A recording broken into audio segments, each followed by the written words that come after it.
Good morning, everyone out there. My name is Ryan Freeman. Welcome to my life and welcome to Poetry in My Bedroom.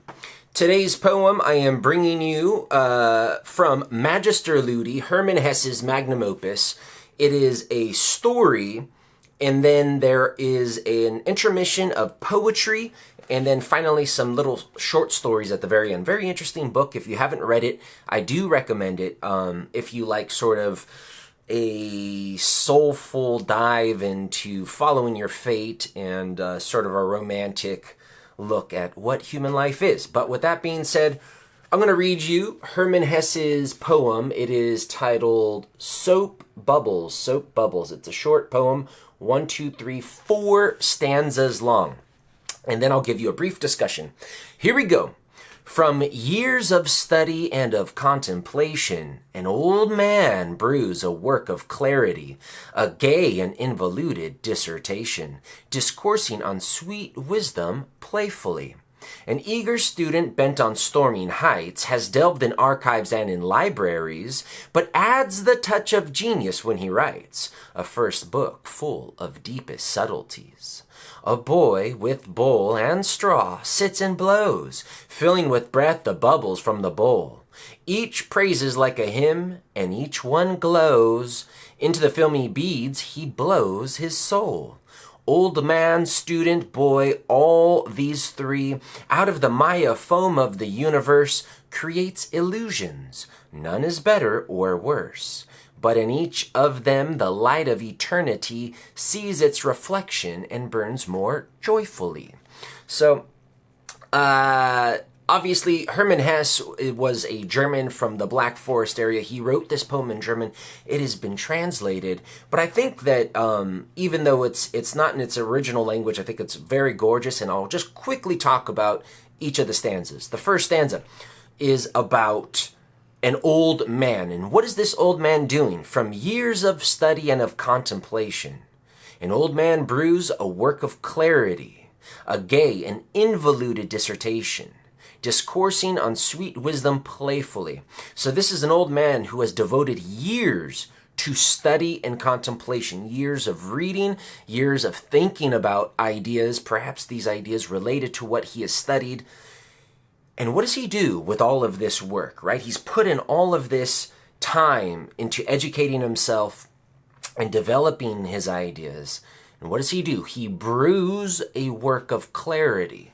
So he takes all of these ideas and all of this education and he starts to create. Brew is to create, but it gives you the image of sort of a cauldron and you're mixing, right? When you brew something, you're putting in, whether you're brewing beer and you're putting yeast and hops, or you're brewing a soup and you're putting in carrots and potatoes, or you're brewing a magic potion, you're putting in different ingredients to make something. And he's brewing a work of clarity. So he's trying to make this final product very clear and refined. A gay and involuted dissertation. Involuted, gay means happy, delightful. Involuted means complicated dissertation. So perhaps this is what he is trying to communicate to whoever is going to read it. It is complicated, but it is happy. He's very happy to do this. And he's discoursing, he's writing, he's communicating on sweet wisdom playfully. Sweet wisdom. Wisdom. Sometimes we think of wisdom as sort of this, man, mom, do I have to listen to you again to this? Oh, do I have to listen to the preacher? Do I have to read this book? But actually, you find that wisdom is really delightful. And people who are philosophers, they are lovers of wisdom, and to them it is sweet like honey. And he's writing it playfully. Playfully. He's not being serious. He's like a child. And perhaps the greatest wisdom in the New Testament of the Bible is, unless ye become like a child, ye shall not enter the kingdom of heaven. Not trying to preach to you, but it's almost like I believe that eventually if you study philosophy, if you seek out wisdom, you do become somewhat like a child. And even a non-Christian sort, Friedrich Nietzsche, also in his sort of evolution of a man, eventually he goes from a camel to a lion to a dragon and then to the child, something like that.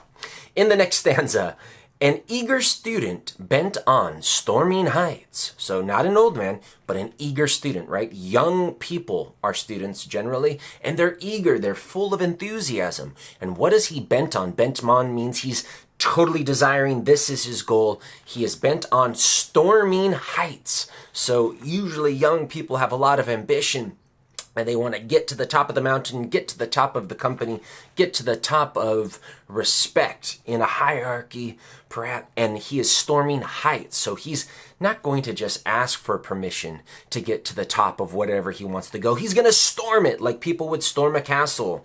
Has delved in archives and in libraries. So in order to storm those heights, this eager student has to dig and go into libraries and archives. Archives are like large collections of written things. So he needs to get the treasure before he can storm the heights. But adds the touch of genius when he writes. A first book full of deepest subtleties. So he is becoming a writer, and when he writes this first book, his very first book, remember, he's just an eager student and he wants to become famous. The book has deepest subtleties. So there's a depth to it, deepest subtleties. When you read it, you don't just burn through the pages. You look and you can tell there's a work of genius. And what is a work of genius? We have an idea that a genius, colloquially, is a very intelligent person. And sure enough, that is definitely part of it. But the old idea of a genius, everyone has a genius. It's this inner nature inside of you, this inner voice that is telling you something very unique. It is your unique nature. You have a genius. The difference between the people we consider geniuses, like Mozart or Newton or Einstein, and perhaps the average person like me or you, I don't know, maybe you're a real genius, is that they listen to their genius wholeheartedly, and so they produce these original works. At least that's the idea. So this eager student adds his touch of genius, and he creates a book, his first one, full of deepest subtleties. But remember, he had to delve into the libraries and archives, so he had to put in the work first. A boy, third stanza, with bowl and straw, sits and blows, filling with breath the bubbles from the bowl. Each praises like a hymn, and each one glows. Into the filmy beads he blows his soul. So he's not doing hard work. What is it? It's a little boy. So we have three stages of a man, right? We have the old man, who has created his gay and involuted dissertation. Then we have the eager student who wrote his first book, and now we have the youngest incarnation of a man. It is a boy. He has a bowl and a straw. He's just being a boy. And what is he doing? He's sitting and blowing into the straw, into the bowl, and filling with breath the bubbles from the bowl. So his breath, his life, is going into the bowl, and it is creating bubbles. Blah, blah, blah, blah, blah, blah, blah. You know, you probably did that when you were a child. And how does it feel?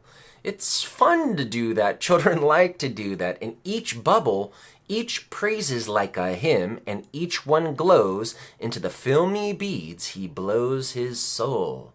So he's blowing it like a hymn. It's joy that is making these bubbles glow. He's not doing work.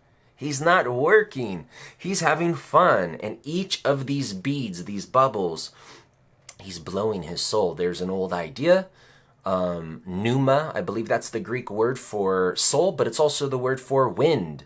And so our breath, throughout the millennia, the breath has been associated with the soul. So he's blowing his soul. And he's also blowing his energy, which is very playful. That's a boy's energy. Last stanza. Old man, student, boy, all these three, out of the Maya foam of the universe, creates illusions. None is better or worse, but in each of them the light of eternity sees its reflection and burns more joyfully. So all three of these, the old man, the eager student, and the boy, they have this in common. What is it? Out of the Maya foam of the universe. So Maya is the Indian word for sort of this illusionary world. They have an idea that this world that we live in all comes from one energy source, and it is an illusion. It is a playful dance. And so this old man, this student, and this boy, they're creating, right? One's creating his final dissertation, involuted and gay. One is creating his book of genius with deepest subtleties, and this boy is just creating bowls, and they're all part of Maya. They're all part of this universe, and they're creating within this universe, as a part of it, illusions. Maya is an illusion, and they're creating illusions. None is better or worse. The old man is not better than the young man's not better than the boy, and vice versa. But in each one of them, and we in the West, we might think of something as an illusion. It's not real. But I believe, and I'm not an expert on Hindu mythology, but I believe it doesn't have the same connotation. Maybe it does. I don't know.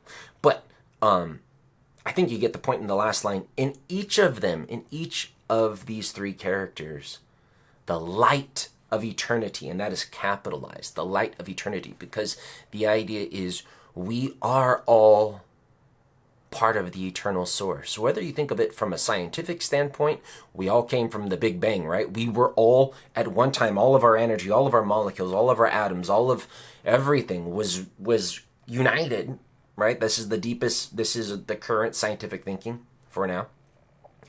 And then we spread out. Or you use the Indian mythology. There was the Atman, and he spread out into his energy into all of these various forms. Whether you use the poetic or the scientific, we are all the light of eternity. And none is better or worse. And the light of eternity, and in each of them, the light of eternity, so perhaps the original source, looks at the old man, looks at the boy, looks at the student, and sees, the last line, sees its reflection and burns more joyfully. So I believe what the gist of that poem, Soap Bubbles, is saying, what the boy does in play and with joy and breathing his soul, what the young eager student does by delving into the archives and libraries and storming the heights, doing what young men do with their ambition, trying to impress people, or even just not even impress, write something genius. Or the old man who has spent his entire life in contemplation and reading and tries to clarify his dissertation, his ideas, and his philosophy. They're all doing this as part of and he does it playfully. They're doing this from their soul with pleasure, with joy, and playfully. The dissertation, the book of genius, isn't better from a higher standpoint of view, from the light of eternity, is not better than the bubbles the boy's blowing. They're all playing with this Maya illusion that we live within. So that's just a very interesting poem from Hermann Hesse, and I highly recommend, if you're interested in Hermann Hesse, to pick up a lot of his books. And that's it. If you have any questions about this poem, please write it down in the comments, and I will see you soon.